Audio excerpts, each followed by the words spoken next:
Então, assim, gestão de dados, zero, entendeu? E isso, quem não tiver, grande, pequena, vai morrer. Esse negócio não funciona, é o que eles acreditam, né? Meu foco tem que estar no cliente. Se você não tiver cuidado com as pessoas, aquilo tudo pode ir por água abaixo. Está começando mais um podcast Empresa Autogerenciável, o podcast que vai ajudar você, que é dono de uma pequena ou média empresa, a construir uma empresa autogerenciável. O meu nome é Aline. Eu sou José Salib Neto. E eu sou o Marcelo Germano. Bom, como vocês viram, a gente tem hoje um convidado muito especial mesmo, que é o José Salib Neto. Eu gostaria que já de cara, primeiro agradecer por você ter aceitado o nosso convite de participar desse podcast. Eu acredito que vai ser incrível a sua contribuição. E se apresenta para os comandantes que estão ouvindo a gente. Se apresenta, conta um pouquinho da tua história, conta um pouquinho sobre você, José. Você quer a versão de 5 horas ou a versão de 5 minutos? Ai, que você preferir. A gente pode começar com a de 5 minutos, depois a gente explora, então. Pode ser. Não, resumindo, como dizem os americanos, to make the long story short, eu sou cofundador da HSM, que é a principal empresa de educação executiva do Brasil. Eu fiquei na empresa durante 30 anos. Eu levei a empresa para, além do Brasil, mais 5 países, incluindo os Estados Unidos. Trabalhei com todos os grandes pensadores do mundo de gestão, desde o Philip Kotler, Jim Collins, Tom Peters, Michael Porter, Jack Welch, e líderes globais como Bill Clinton, como Al Gore, Jeffrey Sachs e tantos outros. A HSM ela se tornou uma empresa de educação executiva com o tempo, ela começou como eventos, né? E depois de 30 anos eu achei que já estava na hora de sair, há 5 anos atrás. Não queria ficar os próximos 30 na mesma empresa, né? Já tinha vendido as minhas ações, e saí da HSM com algumas inquietudes, porque eu vi a gestão através de um timeline, né? Através do tempo, né? E ficou muito claro para mim que a tecnologia, como nós conhecemos, não para de crescer, mas que os modelos gerenciais, eles ficaram obsoletos, né, de todas as empresas, né? Por isso que a gente vê tantas empresas icônicas desaparecendo, porque elas simplesmente têm a tecnologia na mão, mas não tem um modelo antiquado, né? E a gente notou que a gestão precisava ser revisitada. E aí começou a minha jornada junto com o Sandro, que é escrevendo o Gestão da Manhã, que é um grande manifesto da nova economia exponencial. Depois fomos para o novo Código da Cultura, percebendo que a transformação cultural tem mais a ver, a transformação digital tem muito mais a ver com a transformação cultural. Depois, nós percebemos também que os modelos de estratégia que foram desenvolvidos no passado, e depois, com o mundo exponencial, a hora que as barreiras foram... você tem concorrentes vindo de todos os lugares, né? Então, nós escrevemos um livro Estratégia Adaptativa, que propõe uma nova maneira de pensar em estratégia, né? Uma revolução no pensamento estratégico, né? Tendo o cliente no centro e não mais a concorrência no centro, né? Suportado por uma cultura que potencializa essa estratégia, que impulsiona essa estratégia, né? Por dados e agilidade, né? Sem isso você não consegue, e que gera inovação contínua, né? Hoje, com os ciclos de vida de produtos e serviços ficando cada vez mais curtos, a única maneira de sobreviver e de ter sucesso no mercado é inovar constantemente e foco no cliente absurdo. É a única coisa que te segura, o resto não te segura, entendeu? Então, e com isso a gente desenvolveu, e agora acabamos de fechar com a Editora Gente nosso próximo livro sobre liderança. O título tentativo é Liderança Exponencial, mostrando as novas habilidades do líder e da líder, né, para competir nesse mundo voltado a tecnologias, né, algorítmicos, novas deep learning, machine learning, todas essas coisas, né. Então, as habilidades mudam muito, né, com esse mundo. Essas novas tecnologias nos fazem melhorar o nosso próprio algorítmico. Então, os nossos livros têm sido os livros mais vendidos de gestão no Brasil. O Gestão da Manhã já passa de 60 mil cópias vendidas e continua crescendo, já está há 3 anos. Os outros livros já estão acompanhando. Para o Brasil é um número gigantesco, considerando que as livrarias todas estão deixando de existir, né? Então, a gente aqui se vira com o que a gente tem aqui para fazer os livros chegarem na mão dos clientes. E eu também, nesses últimos 5 anos, um palestrante. Eu que nunca quis dar uma palestra na HSM, durante os 30 anos que eu fiquei lá, eu trabalhei com os maiores palestrantes, mas eu nunca dei uma palestra, né? Até que quando eu saí da HSM, o meu primeiro cliente pediu para dar uma palestra, falei que não ia dar, ele falou, então não quero mais trabalhar com você. Eu falei, não, peraí que eu vou dar um jeito aqui, né? E aí, quando eu dei minha primeira palestra, 5 anos atrás, o pessoal adorou, e aí eu percebi que eu gostava de falar. Eu sempre gostei de falar, né? Eu sempre gostei de ideias, né? E tinha conversas, durante 30 anos eu tive conversas muito longas com os grandes mestres, né? Então, sem perceber, eu estava sendo treinado por esses caras. E quando chegou a minha vez, cara, eu tinha uma bagagem de ser treinado 14 anos pelo Peter Drucker, 25 pelo Philip Kotler, 25 pelo Jim Collins, né? São bons, são bons treinadores, né? Então, eu consegui me articular bem, criar uma visão moderna para a gestão. Nossos livros estão impactando demais a maneira como se pensa em gestão no Brasil, e a gente não quer parar por aqui. Hoje nós fazemos imersões digitais, um programa de 8 semanas, estamos lançando a nossa imersão de liderança, né? Então, a gente acaba fazendo as interações dentro dos nossos programas. As próprias mentorias, consultorias são feitas dentro do nosso programa. Eu, particularmente, não vou visitar uma empresa, eu prefiro impactar mais empresas de uma vez, entendeu? Tem sido uma jornada fascinante pelo mundo do conhecimento, de gestão, que eu sou apaixonado. Eu comecei a HSM com 26 anos, logo depois de fazer o meu mestrado nos Estados Unidos, e antes disso eu fui tenista profissional, então joguei universitário nos Estados Unidos também. Então eu comecei a trabalhar um pouco tarde, mas eu comecei minha empresa no primeiro ano, no primeiro ano de trabalho, né? Foi interessante. Agora que eu estou vendo andando para trás, eu vejo como foi interessante. Mas lógico que eu tive sócios que já tinham experiência, né? E a nossa complementaridade ajudou bastante. Então, resumindo, né, um pouco da minha carreira aí, que tem sido fascinante nesse mundo da gestão. Incrível, incrível, né? E a gente entender assim, tanta bagagem, tanto repertório. Eu acho que vai ser incrível a gente entender um pouquinho desse repertório aqui. Uma coisa interessante, e você falou das suas inquietudes, né? Então o Marcelo agora vai chegar com as inquietudes dele em relação ao cenário, principalmente ao cenário da pequena e média empresa brasileira, né? A gestão não acompanhou, mais ou menos você trouxe a narrativa, né? A gestão não acompanhou a evolução da tecnologia, né? A tecnologia ela avançou mais rápido do que a gestão. E uma coisa que é uma inquietude que me trouxe ouvir isso, foi entender que a pequena e média empresa brasileira, nossa, hoje, a gente está com um grande trabalho com as pequenas e médias empresas brasileiras, elas estão atrasadas em relação à gestão que não acompanhou a tecnologia, então, estão 2 vezes atrasadas, né? Imagina que as empresas hoje, no básico das empresas, que é o que a gente vê dentro do cenário das empresas que a gente trabalha, as empresas não sabem o que é um PDCA. Os donos de empresas não trabalham com... E eu não estou falando de empresas de fundo de quintal, estou falando de empresas que faturam 20, 30, 50 milhões de reais, eles ainda... quando a gente fala de cultura, e eu fiquei muito feliz quando eu vi que vocês tinham um livro chamado O Código de Cultura. Desde da nossa primeira turma, a gente sempre traz o contexto e a gente tem um framework para que os nossos clientes escrevam o Código de Cultura, né? E a gente entende, muitas vezes, no Código de Cultura, que um dono de uma pequena e média empresa, porque a gente trabalha nos pilares cultura, liderança e gestão, assim como você acredita também, né? Cultura, liderança e estratégia. A gente divide a estratégia como...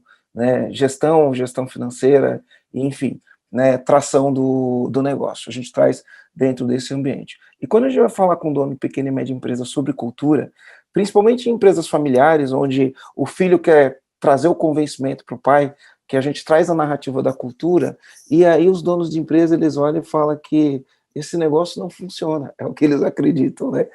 E eu tenho várias trocas, né, com empresários, com pensadores, e quando você está trocando com empresários um pouco mais avançados ou com pensadores, eles falam que no final do dia a cultura manda em tudo, né? E aí eu fiquei muito feliz quando eu trago a narrativa do Código de Cultura, né? Uhum. E como você enxerga no contexto de uma pequena e média empresa, onde o dono da empresa, ele acha que cultura é conversinha ou que não serve para nada?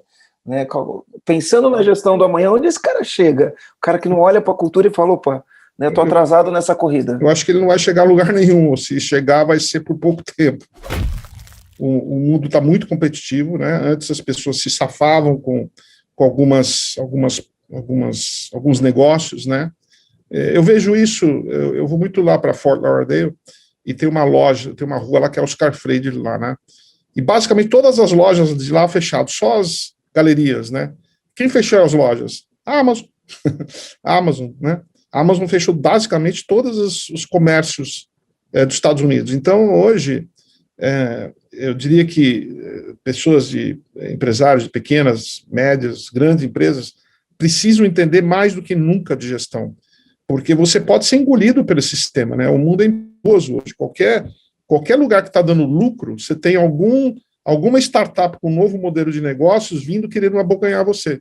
Então, se você não tiver uma cultura forte, que você consiga se mexer, né, dentro do conceito de comportamento, de um conceito de artefatos, de crenças, né, a empresa se perde, ela fica uma empresa, ela fica um comércio, ela não fica uma empresa. A empresa, para ser chamada de empresa, ela precisa ter cultura, precisa ter essas coisas, senão ela não é uma empresa, ela é um comércio, entendeu? Então, as pessoas precisam entender a diferença de comércio com empresa, né? A empresa compõe uma série de conhecimentos mais sofisticados, né? E o mundo anda rápido, e ninguém quer terminar como as lojinhas lá da rua que eu frequento, né? Que simplesmente desapareceram, né? Lojinhas e lojonas também, né? Num ambiente de pandemia, por exemplo, a gente teve, né, há um ano atrás, né, quase um ano atrás, começou esse negócio da pandemia, e ela afetou seriamente vários tipos de negócio. E eu vejo alguns tipos de empresas diferentes. Eu vejo empresas que arrebentaram de vender num cenário de pandemia, onde houve uma migração do jeito de fazer negócio, né? E eu vejo um monte de empresa que ficou para trás, né? Que não se adaptaram ao contexto. Eu vejo muito empreendedor que ficou para trás nessa corrida, e muitos que explodiram, né? A gente tem vários exemplos de clientes nossos que cresceram 200%, 300%, e empresas igual essas de Fort Lauderdale, que deixaram de existir. E aí todo mundo joga a responsabilidade disso na pandemia, né? E eu acho que, no fim das contas, tem um outro cenário da pandemia, que é como a gente reage ao que acontece, que é onde entra o jogo da cultura. Como que a cultura pode interferir nesse tipo de situação, que foi o que aconteceu na história recente, né, que provocou grandes mudanças e está provocando ainda? Então, na verdade, a pandemia nos distanciou, né? Fez com que todo mundo trabalhasse de forma remota, longe, né? As empresas continuam ainda, os profissionais continuam muito trabalhando longe, né?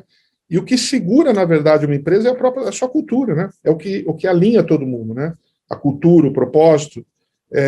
Então, quando você tem essa cultura forte, você pode trabalhar em Marte, que está todo mundo alinhado, entendeu? Agora, se você não tem, aí você perde o controle da tua empresa, né? Esse é talvez o fator que mais controla uma empresa, assim, mais alinha, não gosto de falar controla, né? Mais alinha uma empresa é a sua própria cultura, que é feita através dos anos, pelas pessoas, pelos eventos, pelos momentos, pelas lideranças, né?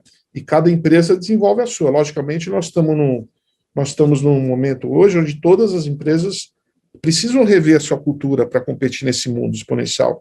Quer dizer, imagina quem não tem cultura ainda vai ter que mudar o que não tem, né? Mas está aí um bom momento para criar uma cultura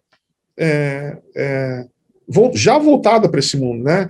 Cliente no centro, cultura de aprendizado, cultura de resultado, movida por um grande propósito. Se você tem esses elementos e trabalhar em cima deles, você vai conseguir desenvolver uma cultura bacana, né? Para te sustentar em momentos de bonança ou momentos de dificuldade, como a gente está vendo agora. Né?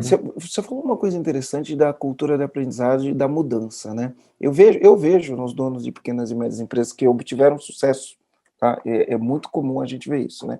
Que eles falam assim: eu cheguei até aqui fazendo isso. Uhum. E eu cheguei até fazendo aqui fazendo isso, sugere que essa é a fórmula do sucesso, senão não teria chegado aqui. E quando a gente olha para o futuro, você acha que isso daí é válido? Qual que é a consequência do cheguei até aqui fazendo isso, então no time que se ganha não se mexe, né? Olha, tem um livro do Marshall Goldsmith, que é um grande coach americano, talvez o mais conhecido no mundo, inclusive estão lançando um filme sobre ele, né? E o livro que ele escreveu, só o título já vale. o que levou, what brought you here, don't get you there. O que trouxe você até aqui não vai te levar adiante. Então, as pessoas têm que ter essa consciência. O ambiente de negócios muda profundamente com a velocidade da tecnologia, né? Eu vejo muitos pequenos negócios, né? Principalmente na área de franchising, está sendo muito impactado, está muito confuso, né? Porque hoje você tem uma maneira de chegar aos clientes mais rapidamente, aí você tem lá o dono da franquia vendendo o produto mais barato do que o seu franqueado. Então, está um pouco de confusão dentro desse sistema. Então, aprendizado constante, a velocidade da tecnologia faz os produtos e serviços ficarem obsoletos mais rapidamente, e as pessoas precisam ter consciência disso, né? Você vê que o que acontece na parte de filmes, de música, de tantas outras, parte de finanças, né? E as pessoas precisam se reinventar. Não adianta você querer reinventar a empresa sem você reinventar você mesmo, né? Sem você desenvolver novas habilidades. As pessoas ficam muito focadas na empresa e pouco nelas, entendeu? E achando que aquela visão do comércio, eu vejo muito com pequenas e médias empresas, né, essa visão do comércio. As pessoas precisam entender a diferença do comércio como uma empresa, como eu falei anteriormente. Salib, eu queria que tu contasse, tu acabou contando bem resumidamente o início da HSM, tu conseguiria contar um pouquinho mais como que surgiu a HSM, como é que foi esse processo do início para você e depois adiante? Então, eu fiz o meu MBA nos Estados Unidos, né, e voltei para cá, encontrei com meu amigo Harry Ufer, que fomos parceiros de tênis, né, e tivemos uma carreira parecida dentro do tênis e do estudo. A gente nunca quis abandonar o estudo, apesar de termos jogado profissionais, e nenhum dos dois queria seguir no mundo corporativo, né. Aí o Harry tinha acabado de sair da Bayer, eu tinha acabado de chegar e me desiludi com uma empresa multinacional, rapidamente, 4 dias. Foi o tempo mais curto que alguém ficou no emprego, acho que 4 dias. E o Harry namorava com a Marina, que trabalhava numa empresa que era uma empresa de consultoria, que fazia um evento, e ele foi convidado para fazer um evento, né? E para assistir um evento, que na verdade era com o Edgar Schein, o pai da cultura organizacional, né? Há muitos anos atrás. E o Harry viu que as pessoas que estavam lá pagavam bastante dinheiro para participar de um evento como esse. E ele perguntou para mim o que eu achava, né? E aí eu, voltando para o Brasil, vendo a situação do Brasil em 1986, que estava pior que agora, que a única maneira de tornar as pessoas, empresas competitivas era através do conhecimento de gestão, né? E os grandes gurus não vinham para o Brasil, né? A gente percebeu que Kotler não vinha, Michael Porter, Tom Peters, todos eles. Então a HSM foi a primeira que trouxe esses caras para o Brasil. Então, notando tudo isso, a necessidade de aprendizado, a falta dos gurus, dos grandes mestres virem para o Brasil, né, a gente desenvolveu um modelo de negócios extremamente atraente para o público e para os patrocinadores e para o próprio palestrante, né? Então, a gente tinha vários clientes. E com isso a gente foi desenvolver um modelo de negócios bem particular, que nos levou para vários países. Depois lançamos uma revista, plataforma digital, até um canal de televisão nós fizemos, chamado Management TV, um canal muito legal. Então tem sido um caminho bem bacana que eu percorri, né? E agora eu estou do outro lado, né? Eu fui treinado durante tantos anos e agora, às vezes eu brinco e falo, o guru agora é nós, né? Deixa eu fazer uma pergunta aqui. Normalmente eu faço para os comandantes que a gente entrevista, né? E aí você voltou, né? Se juntou com mais 2 sócios, né, e começou esse negócio com um modelo de negócio, uma ideia de negócio interessante, um modelo de negócio interessante, 3 públicos altos, gerando valor para todos os públicos. E aí você sai para dar início a essa jornada, e aí foi só sucesso, deu tudo certo, no primeiro evento você conseguiu tudo o que você queria. Como foi essa jornada? Foi uma linha ascendente ou tomou um monte de pancada na cabeça nessa jornada aí? O primeiro evento a gente quase quebrou, né? Porque deu tudo errado. O palestrante, ele simplesmente não respeitou o nosso conteúdo, falou o que ele quis. No Rio de Janeiro, foi todo mundo embora. A gente começou o evento com 30 participantes, acabou com 1, era um fornecedor. E a gente percebeu que se ele fizesse a mesma coisa em São Paulo, que a gente tinha 80 pessoas, a gente quebraria logo ali. Aí eu passei das 11 da noite até as 5 da manhã, refazendo toda a palestra dele. E aí que eu percebi que para a gente ter sucesso no nosso negócio, eu precisaria saber tanto do conhecimento de gestão quanto quanto o palestrante, entendeu? Porque, assim, se a gente tivesse, a gente fala assim, para a gente ter uma vida longa, nós precisamos ser muito bem avaliados pelos clientes, né? Então, a gente não podia deixar isso na mão de outros, né? Eu tinha que saber, dentro do possível, de ter controle sobre aquilo. Pô, aí eu percebi que, aí eu vi que eu tinha um talento dentro de mim que nem eu percebia, né? Que era a facilidade com o conteúdo, apesar de eu sempre ter tido uma mente muito aberta para o conhecimento, para o novo, né? De ter saído de casa com 18 anos com $300 e conseguir fazer faculdade nos Estados Unidos, e praticamente sem falar inglês, né, no começo. Então, e depois a HSM, depois que ela sobreviveu ao primeiro evento, ela começou a pegar tração. Foi rápido até. A gente já estava no terceiro ano, já estavam dando um baita lucro, né? Mas no primeiro evento a gente quase quebrou. Agora, a gente né, quando você fala de cultura, que as pequenas empresas às vezes não valorizam a cultura, a gente já desenvolveu a nossa cultura de cara, assim. Uma empresa obcecada pelo cliente, focada em detalhes, focada em criar uma experiência única. E a gente treinava todo mundo para que isso acontecesse. Então, a gente tinha coisas, apostila para canhoto, babysitter de celular, médico nos eventos, ambulância, check-in das malas. Cara, você nem imagina o número de inovações que a gente criou, e aquilo fez com que a nossa marca ficasse muito conhecida, né, admirada. Então, porque eu falei assim, se a gente não criar uma experiência única para o cliente, a gente vai ficar dependendo de palestrantes bons, mas são poucos, né? O número de gurus conhecidos você passa de 7, 8, né? Porra, a gente tinha muitos anos pela frente, não dá para viver só de 7, 8. Então a gente tinha que criar repetindo os mesmos gurus, né? A gente repetiu alguns, né, durante os anos, os best-sellers, mas a gente trazia muito guru novo, mas a gente só conseguia ter realmente um público cativo muito forte, né, e crescendo, porque as pessoas entendiam que a HSM era uma empresa diferente, que tinha uma cultura forte, focada no cliente, criar uma experiência única. A gente pegava cada processo do seminário, o check-in era diferenciado, o check-out era diferenciado, o almoço era diferente, tudo a gente melhorou, entendeu? E aquilo, aqui no Brasil, onde nós estamos acostumados a ser continuamente tratados mal, né, ainda, né, infelizmente, as empresas parece que pioram no sentido de atender o cliente, né, em vez de melhorar. Eu vivo no dia a dia, que é uma luta constante, né, uma luta constante. Eu dou um exemplo agora, né, o jardineiro estava cortando a grama e soltou uma pedra na janela do carro da minha esposa, né, que é um carro de uma marca muito conhecida, né, alemã. E aí ele foi para né, eu falei, acabei falando. E aí ele foi para a concessionária, eles trocaram, o seguro pagou, né, mas eles quebraram a borrachinha da janela, assim, né. Aí, em vez deles trocarem, eles remendaram. Pô, a minha mulher não gostou, cara, entendeu? Aí, eu liguei pro cara lá, falei, cara, absurdo, né, uma marca como a tá fazendo, né, esse tipo de coisa. Aí liguei lá, logicamente, depois que você dá a bronca, né, o cara te atende bem, não, desculpa, pode trazer e tal. Aí ele trouxe o carro hoje aqui, né, trouxe o carro de volta aqui com a borrachinha completamente nova, o carro completamente sujo, entendeu? Então, assim, falta aquele passo a mais. Falta cultura, falta daquele passo a mais. Não digo que a gente não tem cultura, né? E, na verdade, está lá uma revenda, né? Às vezes, de repente, mas hoje nós temos que ter a nossa cultura, inclusive, a gente levava tão a sério essa questão da cultura que a gente treinava o garçom para como ele se relacionava com o nosso cliente. Cada recepcionista, cada acompanhante de palestrante, todos nós, apesar de termos ramificações, né, e terceirizados, esses terceirizados trabalhavam sempre dentro do nosso contexto.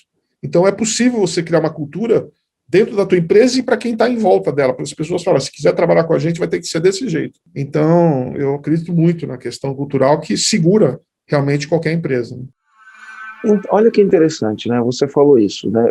É um reflexo, porque na mesma experiência você teve duas experiências, na mesma situação você teve duas experiências negativas. E para mim isso é um reflexo de falta de cuidado com a cultura, na hora de contratar, na hora de treinar, na hora de desenvolver, na hora de olhar. Porque a gente fala assim, ó, sempre quando a gente vai trabalhar a questão da cultura, a gente faz fala quais são as duas primeiras perguntas para você criar cultura. A primeira é onde você quer chegar, e segunda é o que você quer que seu cliente pense, sinta ou fale, né? E se eu estou numa empresa que é uma marca de luxo, né, que é uma marca que se propõe a ser premium, né, e todas as pessoas que trabalham lá... Preços premium.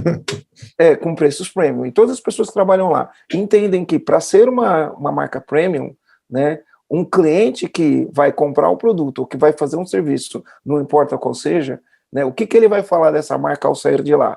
Então, ao se direcionar por essa pergunta, né, o carro tem que estar limpo, uma borracha você não remenda, você troca. Coitado, bota um sonho de valsa. O que custa um sonho de valsa dentro do carro, né? Com pedido de desculpa.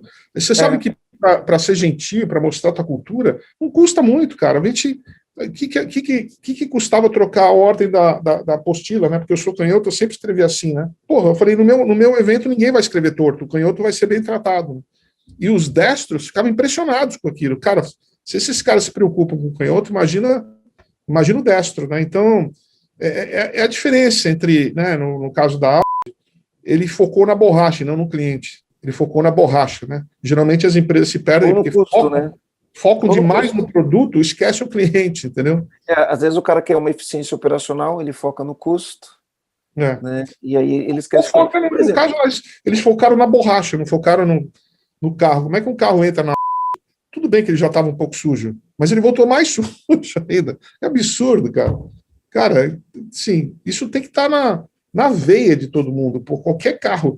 Assim, é tão fácil, né? Que nem na HSM, eu botava qualquer pessoa aqui vai ser bem tratada e nós vamos fazer qualquer coisa por ela. Cara, qualquer carro que entra aqui dentro, ele tem que sair daqui limpinho para o cliente, porque esse cara vai ser o cara que vai voltar aqui depois, entendeu? Né? De novo, né? Muito foco no produto e pouco foco no cliente, né?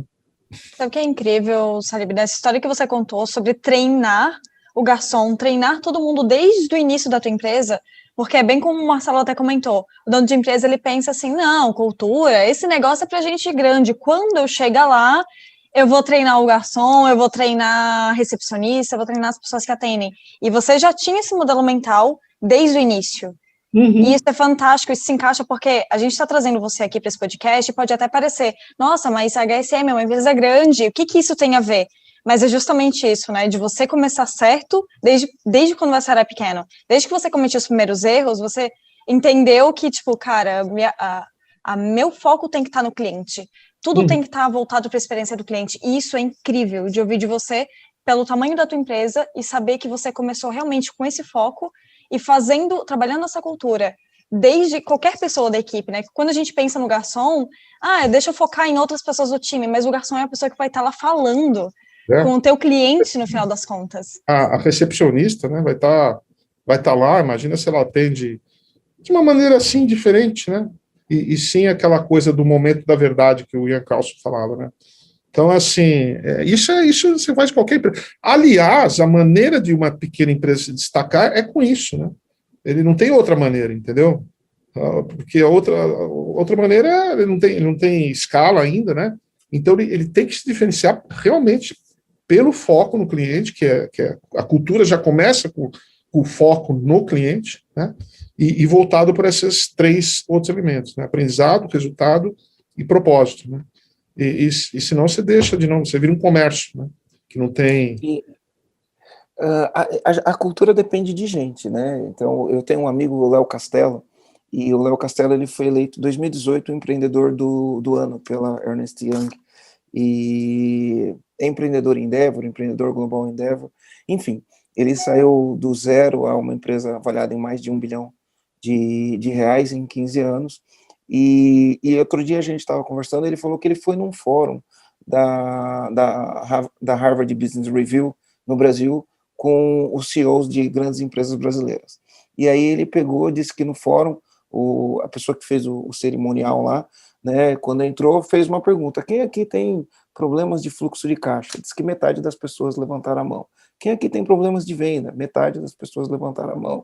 Né? Quem aqui tem problemas de logística? Metade das pessoas levantaram a mão. Ele falou, quem aqui tem problemas com gente? Aí diz que foi unânime, né? Todo mundo ali levantou a mão. E cultura trata-se de gente, né? O quanto colocar as pessoas certas no lugar certo, ou contratar as pessoas certas, né? Porque não é só o conhecimento técnico, né? A gente hoje fala contrato atitude, né? A parte técnica a gente ensina, o quanto isso é importante, né? E o que fazer para não errar nessa hora? Olha, primeiro é fundamental, né? A pessoa certa no lugar certo, contratar pelo fit cultural, né? Se você vê bem as empresas que têm culturas fortes, elas contratam realmente pelo fit cultural. Não sei se você conhece o caso da Zappos, nos Estados Unidos, né? É uma Eu empresa... visitei as Zappos. Bom, você sabe que eles têm um treinamento lá de 2 semanas, né?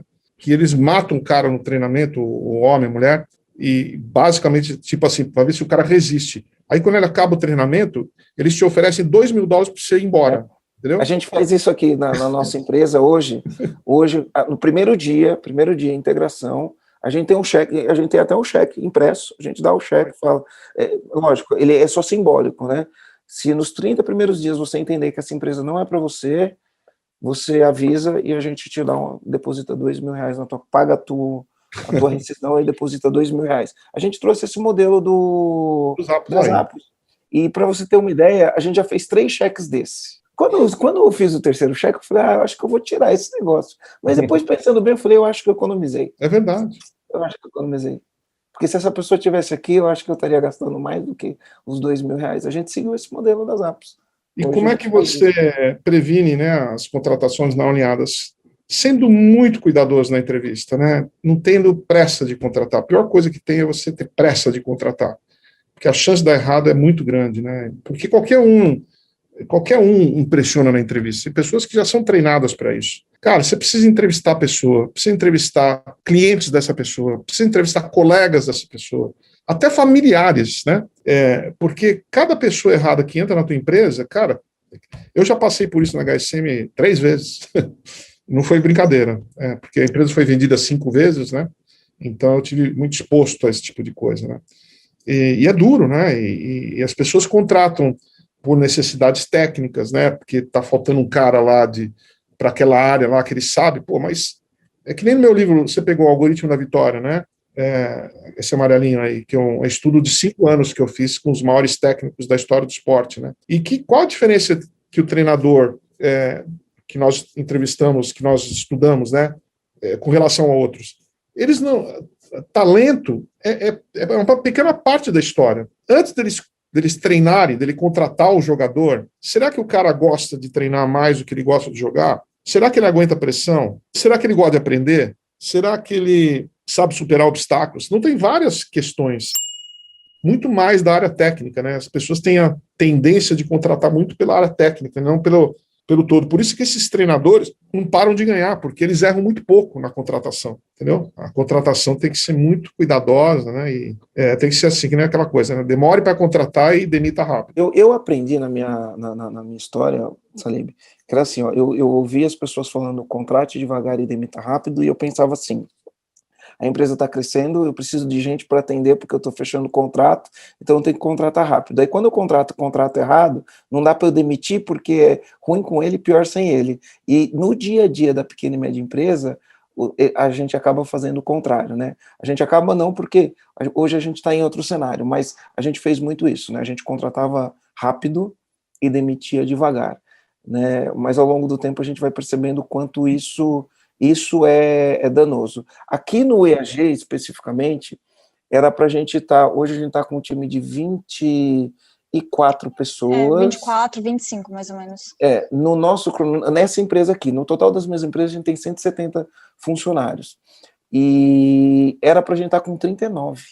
Hoje, era para a gente estar com 39, né? Mas a gente é bastante criterioso, e aí, às vezes, a gente tem um trade-off, né, entre montar o Dream Team e a velocidade com que a gente quer imprimir, então, é difícil fechar essa equação, né, ela não é uma equação tão rápida, né, quando a gente fala 24 CLT, a gente tem consultores que trabalham com a gente, tem um time hoje também de 20 consultores, né, então é um trade-off delicado esse, né? Às vezes a gente fica na tentação de abaixar a régua para trazer mais gente, sabe? A gente fica nessa tentação. Você enfrentou isso, abaixar a régua para trazer mais gente para HSM? Olha, já tivemos situações, né? Cada empresa tem a sua área, né? Depois que a gente criou uma boutique durante vários anos e depois, por razões societárias, a empresa decidiu que ela teria que ser grande, né? E ser grande rapidamente, né? Tivemos investidores, e esse rapidamente foi muito complicado, né? Porque você traz gente desalinhada com a cultura, né? A cultura foi perdida, né? E para reconstruir é muito difícil, né? Eu passei 5 anos reconstruindo a cultura da HSM, né? E saí de lá com ela feitinha. Eu não queria levar esse peso para mim fora, né? Levar o peso que a HSM não tivesse bem. A HSM está ótima hoje, mas às vezes o crescimento rápido, e aí que você tem que ser muito cuidadoso, né? Quando você precisa crescer rápido, e a gente vê essas empresas exponenciais que, de repente, você cria um modelo de negócio que você pode escalar rapidamente, cara, se você não tiver cuidado com as pessoas, aquilo tudo pode ir por água abaixo, entendeu? Então você precisa ser, de novo, hoje a gente vive no mundo do E. Antes era, você tinha que escolher entre um e outro, antes tem que ser isso e aquilo, né? Não dá mais para ser. Eu digo, a empresa, pô, Salim, mas será que a gente adota uma estratégia de baixo custo, de qualidade do produto ou de relacionamento com o cliente? Eu falo as três, cara. Hoje pergunta para a Netflix o que eles fazem. Baixo custo, relacionamento com o cliente. E a qualidade, se você vê isso, a gente vê isso no Uber, por exemplo, né? O Uber ele é um baixo custo, tem qualidade, tem respeito pelo cliente, enfim, né? A gente vê isso acontecendo, porque a tecnologia vai fazer isso acontecer, né? Aquele lance que você fala, a gestão não acompanhou a evolução da tecnologia. Não acompanhou, continua, viu, cara? Você nem imagina. A coisa não tá. Eu vejo as empresas do dia a dia, né? Aliás, eu e minha mulher já nos batizamos de o casal encrenqueiro aqui de Alphaville, cara. A gente, puta, estressa com todo mundo, porque é um pior que o outro, cara, em termos de serviço, entendeu? A gente briga, e já chegou o casal encrenqueiro aqui, cara. Mas, pô, é duro, né, pô? Você manda o teu... Pô, você gasta maior grana, comprou 2 carros, na pandemia, e aí te entrega o carro sujo, cara. É o fim da picada isso, né? Você passou a vida inteira brigando por isso, né? Você passou a vida inteira gerindo as pessoas para isso não acontecer. E quando isso acontece com você, pô, é difícil de admitir que isso seja possível, né? Mas eu tenho certeza que eu dei um baita puxão de orelha neles, acho que eles vão se tocar, espero, né? Mas o atendimento, a falta de conhecimento do cliente, né?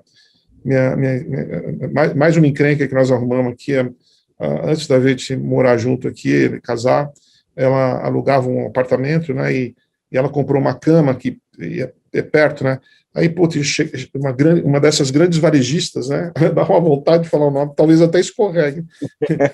Eu sempre dou dessas. Uma grande varejista entregou a cama errada, ela ligou e fala, cara, vocês entregaram, não foi essa cama que eu... Ah, não, mas aquela cama que a senhora comprou é mais cara. Eu falei, mas é essa que eu tinha comprado. Aí fizeram ela pagar mais. Depois, cara, essa é um dos maiores varejistas do Brasil.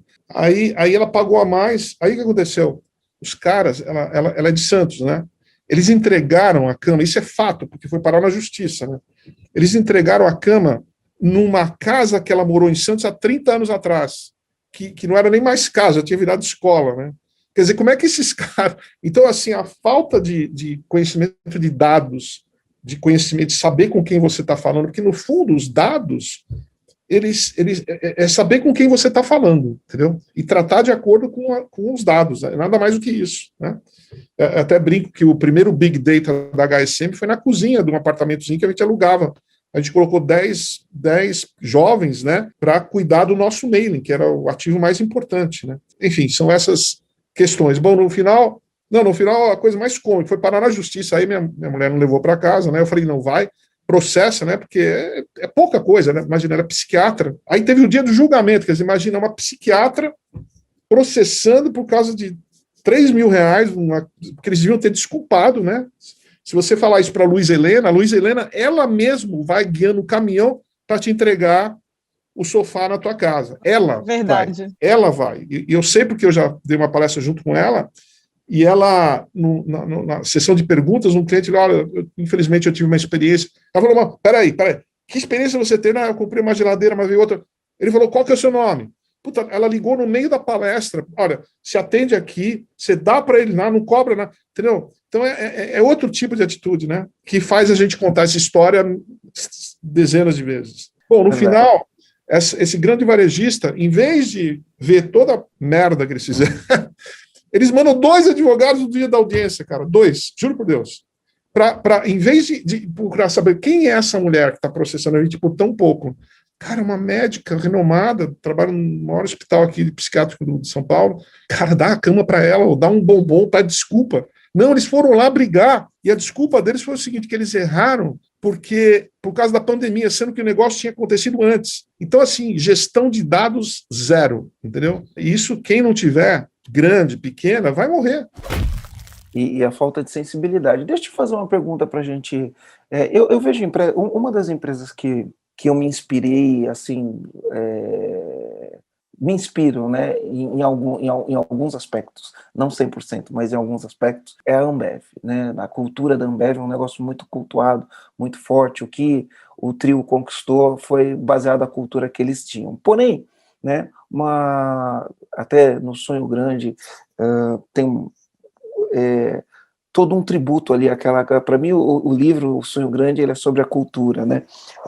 Você fala um pouco da cultura da Ambev no teu livro, mas uma cultura voltada para eficiência operacional, do jeito que é a Ambev, no mundo de hoje, ela precisa sofrer alguma adaptação? Por que eu pergunto isso? A cultura, ela pode ou deve mudar de acordo com o jeito que o mundo evolui? Porque a Ambev, todas as empresas do trio, né, elas têm essa cultura de eficiência, custo operacional e tudo mais. E ao longo do tempo o mundo está mudando, né? Como que uma empresa igual essa, com uma cultura forte, arraigada, consegue fazer um movimento de adaptação? Ou continua mantendo do jeito que está, esse é o caminho? Bom, primeiro que a razão da gente ter escrito esse livro foi exatamente por causa disso, né? O Jorge Paulo é um grande amigo e nós fomos lá agradecê-lo por ter dado um endosso no nosso livro Gestão da Manhã tão bacana. E ele nos confessou que ele não estava, que o grupo dele não estava fazendo as coisas que nós estamos falando no livro, né? E perguntou o que a gente devia fazer. Porra, deu um susto, né? Imagina, perguntando isso. E aí nós fomos ver, né, na verdade, o que tinha acontecido, mas o que aconteceu com a empresa financeiramente, assim? Cara, se você vê quanto que a ABI perdeu de valor nesses últimos anos, é um negócio muito grande, cara, entendeu? E cultura, eu digo, nas minhas palestras de cultura, eu sempre monetizo a cultura, eu sempre mostro como a cultura pode mudar a história de uma empresa. Foi o que aconteceu com o Magazine Luiza. Sempre teve uma cultura forte, mas não alinhada com o mundo atual, né? Não alinhada com o mundo atual. Porra, os caras mudaram através do Luiza Labs, construíram eles construíram o Magazine Luiza, o que eles faziam, mas para o mundo digital, entendeu? E para isso você tem que rever alguns conceitos, né? E eles reveram. Então, no caso, agora, o bacana está vendo ser o Jorge Paulo, ele liderando aos 81 anos, ele liderando esse movimento junto com o time dele, de mudar a cultura da empresa, porque eles perceberam, né, todo o modelo de estratégia deles foi focado na concorrência, na tal concorrente. É aquele modelo de estratégia que se falava nos anos 80, quando teve o advento da globalização, mais concorrente, o teu foco era no concorrente. E o cliente estava lá embaixo. Se pegar no modelo do Michael Porter, o cliente está lá embaixo da história, né? Ele está lá, poder de barganha do cliente, ou seja, as empresas queriam escravizar o cliente, né? Aí, quando você derrete todas as barreiras de entrada nas indústrias, que nem eu falo, o único jeito de você competir hoje é focando absolutamente no cliente e inovando constantemente, porque não tem outro jeito, entendeu? Você não consegue proteger mais nada, né? Então, e foi por causa dele que a gente escreveu o livro, né? E a gente está tendo o prazer de ver as mudanças. Logicamente, mudar uma cultura de uma empresa grande demora, né? É um projeto aí, no caso deles, vai demorar uns 5 anos, né? Mas eles já estão fazendo movimentos importantes, né? Já criaram as ZX Ventures, né? Que criou o Zé Delivery, né, com um aplicativo que foi baixado 3 milhões de vezes, já criou, contrataram uma diretora de saúde mental para desfazer tudo que eles, para desconstruir tudo que eles construíram na cabeça das pessoas, entendeu? Porque não tem jeito, né? O cliente hoje ele quer a melhor cerveja, do jeito que ele quer, quando ele quer, com o melhor sabor, e não vai se contentar com qualquer coisa, né? E para isso você tem que mudar fazer uma mudança no mindset muito grande, né? Então, a gente escreveu, usou o exemplo dele, a gente fez auditoria na cultura deles e viu, a gente fez uma auditoria na empresa, né? Não na cultura, a gente fez uma auditoria na empresa, assim, durante um mês, estudos mais, não tão profundos, mas mais com as pessoas certas, e vimos que a cultura que eles construíram estava levando eles para uma situação pior, entendeu? Então, a cultura sempre tem que ser revisada com o tempo, sempre tem novos elementos que são incluídos, né? E está sendo bacana de ver essa mudança deles, a gente já vê em várias situações aí que eles estão fazendo, mas não é brincadeira, não. Desfazer a cabeça das pessoas, desconstruir a cabeça das pessoas é uma tarefa árdua que requer o envolvimento do dono da empresa, do CEO. Você não pode delegar para um diretor de recursos humanos ou um diretor de inovação, não. É o CEO que assume esse negócio. E tem sido bacana. É o trabalho de dono, né? O trabalho de dono é criar cultura, determinar a cultura, entender a hora de mudar, né? Mas quando muda a cultura, os valores, os core values, eles se mantêm ou eles podem mudar de acordo com essa mudança de cultura? Então, os valores têm, na verdade eu gosto de chamar de essência, né? A essência da empresa não pode ser perdida, né? Você vê que no caso do Magazine Luiza, sempre foi uma empresa orientada para o cliente, mas no fundo não tinha essa cultura de dados, de tecnologia. Então, a essência do Magazine Luiza nunca se perdeu. A essência da ABI, né, que é dona da Ambev, todas, ela não se perde, né? Assim, é importante dar resultado, é importante que as pessoas sejam reconhecidas por mérito, né? Então, tem coisas lá que você... A essência não muda. A essência não muda, o que muda é a maneira de você ver as coisas, né? A meritocracia, ela é importante, mas ela tem que ser colaborativa hoje. Né? Antes as pessoas, cada um era avaliado, então era um tentando matar o outro. E hoje, se você não tem uma cultura colaborativa, você não vai chegar a lugar nenhum. Então, tem vários ingredientes aí, mudar. Eu diria que a transformação cultural da ABI talvez seja uma das principais transformações que a gente vai ver nos próximos anos. Mas eu tenho certeza que eles vão ser bem-sucedidos, porque eles têm o drive, eles sabem o que fazer, e não vai me surpreender se alguma coisa que vai ser criada por causa da mudança da cultura seja até maior do que a própria ABI, entendeu? Por exemplo, eles criaram essa empresa chamada Zetec. Cara, eles se relacionam com 60 milhões de pequenos comércios todos os dias. Olha o que você pode extrair de dados, serviços ali, entendeu? Então, mas para isso você tem que mudar o mindset, né? Você não vende cerveja, você entende o cliente e vê o que ele precisa e como é que você pode fornecer um serviço ou produto para ajudar. O Peter Senge já falava isso no livro A Quinta Disciplina, né? A importância do modelo mental, né? E a dificuldade de você mudar o modelo mental, né? Para um novo cenário ou para um novo ambiente competitivo, né? Salib, eu queria agradecer aos comandantes que estão assistindo aqui, os comandantes que já curtiram, né? Esse podcast, que já compartilharam com os amigos. E a gente costuma falar, né, qual um insight, uma sacada, a gente chama de comando, né? Se você tivesse que falar para um dono de pequena e média empresa hoje, né, para ele de olho na gestão de amanhã, de olho no futuro, pensando no algoritmo da vitória, pensando em todo esse contexto que a gente falou, tivesse que dar um único comando para um dono de pequena e média empresa hoje, né, para ele continuar vivo no futuro, qual comando você daria? Olha, primeiro leia os meus livros, né? Principalmente a tríade. Muito bom. Não é assim para vender livro, né? A gente não precisa disso, mas a tríade da gestão exponencial, gestão da manhã, o novo quadro da cultura, estratégia adaptativa, são fundamentais aí para entender esse mundo. Então você tem que buscar, o dono da pequena ideia tem que buscar conhecimento. Se você falar, Salib, fala uma coisa só. Eu digo buscar conhecimento para competir nesse mundo que a gente vive, e não tentar operar, porque antes as empresas morriam por errarem, por fazerem mal algumas coisas. Hoje as empresas morrem por fazer muito bem as mesmas coisas durante tempo demais. E para isso você tem que aprender o tempo todo para trazer coisas novas para o teu negócio. Busca do conhecimento. Muito bom. A busca do conhecimento. Você me fez refletir uma coisa aqui.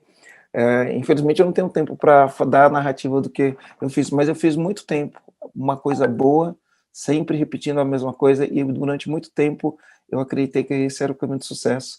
Em 2015, por conta disso, a gente mergulhou numa crise, eu aprendi a coisa do jeito mais duro e mais difícil possível, né? Isso que você falou. Aline, quer falar mais alguma coisa? É uma honra fazer parte aqui, ouvir essa conversa, vou ouvir esse podcast de novo, eu já tenho esse ritual de ouvir os nossos podcasts de novo, mas eu quero ouvir esse podcast de novo, porque com certeza vou pegar mais insights, eu já fui anotando algumas coisas aqui, eu tenho um grupo de estudo, eu já fui colocando no meu grupo de estudo aqui algumas coisas que eu anotei, porque realmente foi incrível, assim, obrigada por compartilhar, por ser tão generoso, compartilhar toda a tua história, Salib, obrigada mesmo. Parabéns pelo trabalho, toda empresa pequena e grande, toda empresa grande começou com uma empresa pequena, a Apple começou numa garagem, né? Então, mas você tem que ter mentalidade de crescer grande, né? Hoje a gente não tem opção de querer ficar pequeno. Se você ficar pequeno, você vai ser engolido. Então, crescer, crescer, crescer, e para isso você tem que aprender. Show. Que legal, que legal.